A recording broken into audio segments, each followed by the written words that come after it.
اور کبھی سوچا ہے کہ وہ کتنا بد نصیب ہوگا جس کی ہلاکت کی دعا جبرائیل فرشتے مانگے اور اس پر خود دونوں جہاں کی سب سے مہربان شخصیت اللہ کے رسول صلی اللہ علیہ وسلم آمین کہیں؟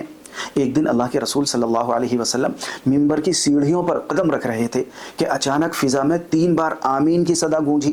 صحابہ حیران رہ گئے کہ یا رسول اللہ، آج یہ کیسی عجیب بات ہم نے سنی ہے آپ سے جو پہلے کبھی نہیں سنی تھی۔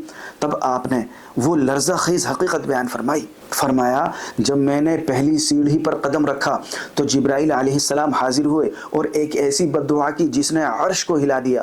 انہوں نے کہا، ہلاک ہو جائے وہ شخص جسے رمضان کا مہینہ ملے اور پھر بھی اپنی مغفرت نہ کروا سکے۔ تو میں نے کہا آمین۔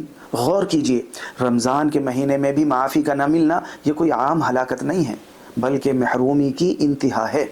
رمضان کا چاند نظر آنا تو خوش قسمتی ہے، لیکن اس کے گزرنے کے باوجود بخشش نہ ہونا سب سے بڑی بدقسمتی ہے۔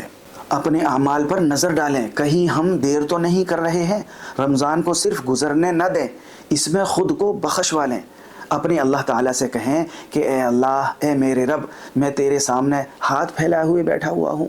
تو اس مبارک مہینے میں بخشش کے بہانے ڈھونڈتا ہے اور میں مانتا ہوں کہ میں بہت گنہگار ہوں، پر مولا میری بربادی سے تیرا کیا بنے گا؟ اے اللہ، میری کسی ٹوٹی پھوٹی نیکی کو بہانہ بنا لے یا آج میرے اس تڑپ کر معافی مانگنے کو ہی قبول فرما لے۔